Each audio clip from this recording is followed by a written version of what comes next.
Welcome. In this tutorial, I'm gonna show you or teach you how to find your drafts on Instagram using your mobile device. So if you want to know how I did it, just keep on watching. So first of all, you want to launch your Instagram app. And by the way, if you're using Android phone, don't worry because the process is still the same.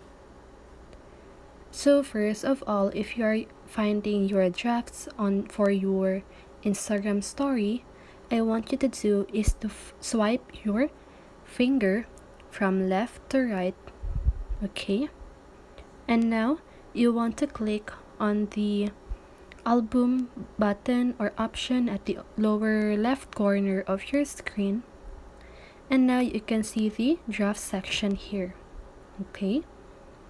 So let's go back, and when you are finding your drafts for your Instagram post, you want to click on your or at the plus sign at the lower part of your screen,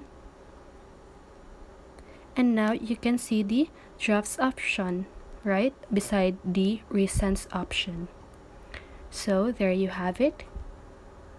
So that's it. And that is how you find your Instagram drafts on your mobile device. So I hope this video helped you, and if it did, make sure to like, subscribe, and hit the bell notification so you won't miss a video.